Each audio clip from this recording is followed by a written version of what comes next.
आज हम बात करने वाले हैं एफएक्यू के बारे में।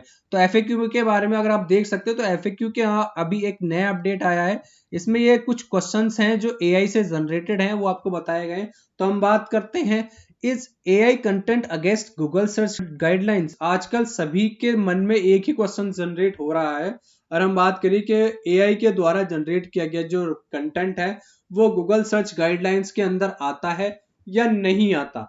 तो ये आपका सबसे बड़ा क्वेश्चन जनरेट होता है किसी भी फील्ड के अंदर, चाहे वो ब्लॉग्स के लिए हो, आर्टिकल्स के लिए हो, किसी वेबसाइट्स ओनर्स के लिए हो, या किसी एजेंसी के लिए हो। तो सभी आजकल जो है एआई कंटेंट का यूज कर रही है।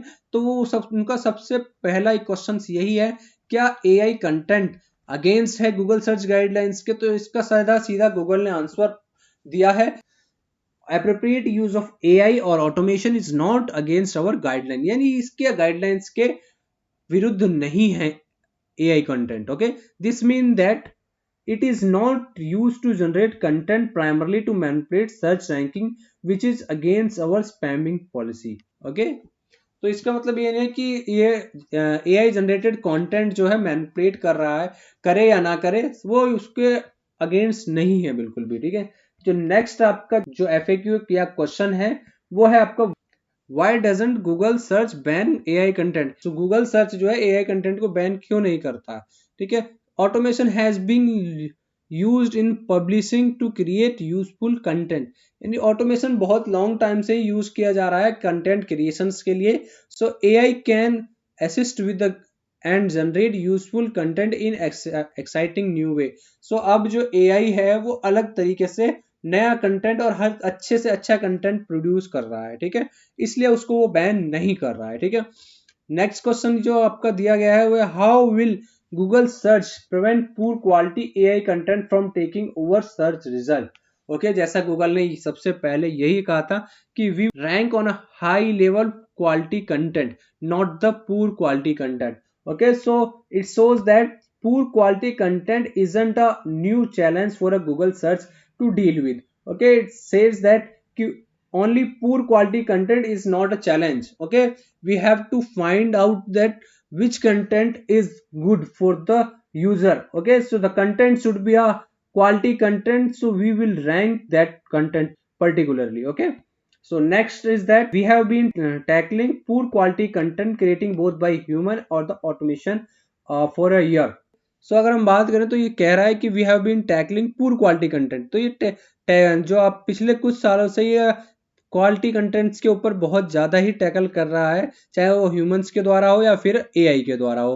We have been exciting system to determine the helpfulness of content. इनके पास कुछ खुद के ही एक्साइटिंग सिस्टम है जो डिटरमाइन करते हैं हेल्पफुल कंटेंट को। ठीक है, our system work to evaluate original news report, our system continue to regularly improve.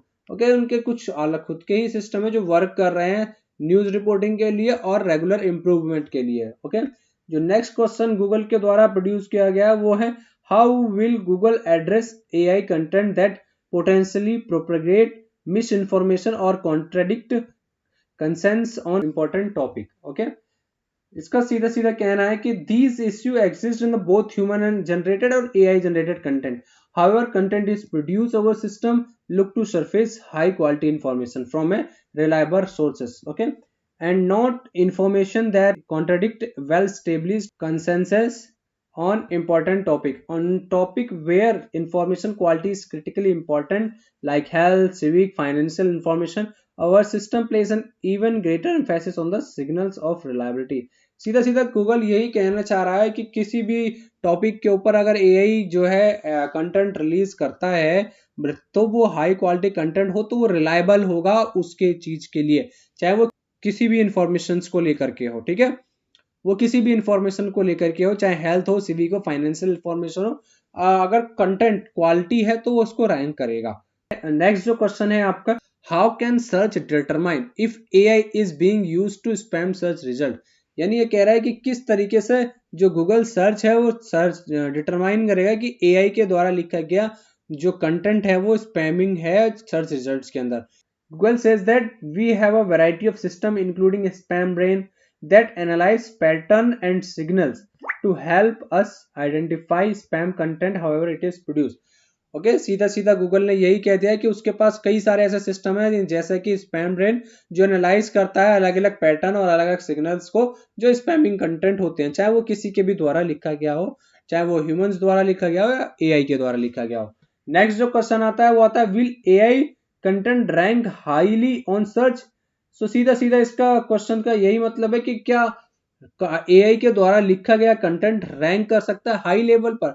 So Google सीधा सीधा कहता है, using AI doesn't give the content any special gain. तो एआई के द्वारा जो दिया गया कंटेंट है वो स्पेशल नहीं है, इट जस्ट कंटेंट, ये सिर्फ एक कंटेंट है। Okay, it if it is useful, helpful, original and satisfy aspect with EEAT। Okay, Google ने सीधा सीधा कह दिया है कि अगर कंटेंट एआई के द्वारा लिखा गया हो तो इसका मतलब ये नहीं कि वो स्पेशल है, सीधा सीधा मतलब है कि गूगल या क्या चैट जीपीटी जो भी कंटेंट आपको प्रोड्यूस कर रहा है वो सिर्फ एक कंटेंट है। अब कंटेंट किसी भी तरीके का हो सकता है, वो यूजफुल भी हो सकता है, हेल्पफुल भी हो सकता है, ओरिजिनल भी हो सकता है, क्वालिटी कंटेंट भी हो सकता है, पुअर क्वालिटी कंटेंट भी हो सकता है। अगर गूगल के सर्च रिजल्ट में वो रैंक कर रहा है तो उसका मतलब ये है कि वो EEAT अथॉरिटी को वो क्लियर कर रहा है। ठीक है, so it might do well in search, if doesn't it might not. अगर वो हेल्पफुल, यूजफुल और ओरिजिनल नहीं है या हाई क्वालिटी नहीं है तो वो यूजफुल नहीं है कंटेंट किसी भी तरीके से। ओके, सो नेक्स्ट क्वेश्चन जो आता है, should I use AI to generate content. क्या मैं एआई को यूज कर सकता हूँ कंटेंट जनरेट करने के लिए या कंटेंट लिखने के लिए। सो गूगल सीधा सीधा कहता है, if you see AI as an essential way to help you produce content that is helpful और original, okay, it might useful to consider. ठीक है, ये सीधा सीधा कह रहा है कि अगर एआई एक एसेंशियल टूल है आपके द्वारा एक कंटेंट को, अच्छा कंटेंट प्रोड्यूस करने और ओरिजिनल कंटेंट प्रोड्यूस करने के लिए, सो इसको कंसीडर कर सकते हैं। If you see AI is as an inexpensive easy way to game search result ranking, there is no. Okay, so next question जो है, should I add author byline और to all my content. Google सीधा एक question, यानी कोई सा भी एक यूजर है वो ये कहता है कि क्या मैं जो कंटेंट लिख रहा हूं या लिखवा रहा हूं उसके साथ मुझे उसका ऑथर के बारे में भी या ऑथर का नाम लिखना चाहिए उसके पीछे बाद एंड में या नहीं। तो गूगल सीधा कह रहा है, you should consider having accurate author by line when reader would reasonably expect it, such as to any content where someone might think who wrote it।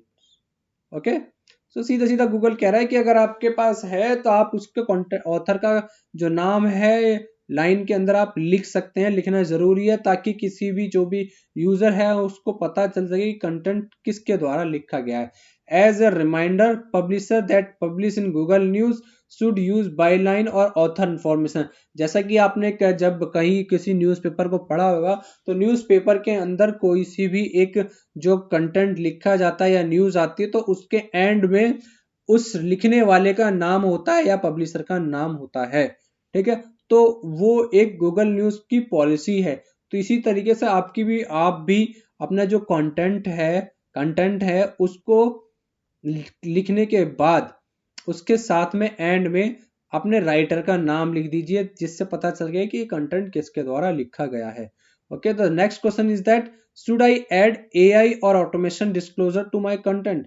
Okay, कि क्या मैं एआई का नाम भी लिख सकता हूं कि किसके द्वारा मैंने ये कंटेंट लिखवाया गया है। तो गूगल कहता है, एआई और automation disclosure are useful for content where someone might think how was this created. तो गूगल कह रहा है कि अगर एआई और ऑटोमेशन के द्वारा अगर कोई कंटेंट लिखा गया तो आप उसका भी नाम लिखिए, ताकि जो यूजर है या जो भी पर्सन है आके देखता है कंटेंट को तो वो देख सके कि कंटेंट किसके द्वारा लिखा गया है, किस एआई के द्वारा लिखा गया है, तो वो समझ सके। ठीक है, तो वो भी अगर लिखवाना चाहे तो लिख सकता है। Consider adding this when it would be reasonably expected. The last question is that, can I list AI as author of content. क्या मैं एआई को भी अपनी लिस्ट में ऐड कर लूं कि एक ऑथर है कंटेंट का। तो गूगल कहता है, giving AI an author byline is probably not the best way to follow our recommendation. यानी गूगल कह रहा है कि मैं ये नहीं कह रहा कि एआई को भी आप एक ऑथर के रूप में यूज करो। Okay, to make clear to reader when AI part of the content creation process. Okay, AI क्या है, एक पार्ट है कंटेंट क्रिएशन का। तो इसका मतलब ये नहीं है कि आप इसको एज ए ऑथर आप इसको यूज कर सकते हैं। ओके, आप अगर नाम लिखना चाहें तो सीधा लिख सकते हैं, अगर लेकिन एज ए ऑथर के अंदर नहीं, क्योंकि एआई का जो काम ही है बेसिकली वो है कंटेंट क्रिएट करना। ओके, तो ये आपका आज का पूरा सार था कि किस तरीके से गूगल ने एक नया अपडेट रिलीज किया है गूगल सर्च गाइडलाइन के ऊपर, ठीक है, एआई जनरेटेड कंटेंट के ऊपर। AI Google AI guideline about AI generated content के ऊपर। तो सबसे पहले हम जानते हैं कि किस तरीके से गूगल ने ये किया। गूगल क्या करना चाह रहा है या क्या कहना चाह रहा है। गूगल का सीधा सीधा मतलब बनता है कि अगर आप किसी एआई से या ह्यूमंस के द्वारा कंटेंट लिखवाया गया है तो उसका ये मतलब नहीं है कि वो रैंक नहीं करेगा। दोनों तरीके के कंटेंट रैंक करेंगे। अगर वो ओरिजिनल है, हाई क्वालिटी है या वैल्यूएबल कंटेंट है तो वो रैंक करेगा। ठीक है, वो हायर लेवल पे भी रैंक कर सकता है, टॉप लेवल पे भी कर सकता है, या क्रॉल भी होकर करके उसको वो रैंक करके डिफरेंट डिफरेंट पोजीशन पे आ सकता है। साथ के साथ अगर आप कुछ और भी जानकारी जानना चाहते हैं तो हमें कमेंट कीजिए। अगर आपको वीडियो पसंद आई है तो लाइक कीजिए, शेयर कीजिए, सब्सक्राइब कीजिए और अपने फ्रेंड्स को भी शेयर कीजिए। ठीक है, बाकी हम मिलते हैं अब नेक्स्ट वीडियो के अंदर। Thank you.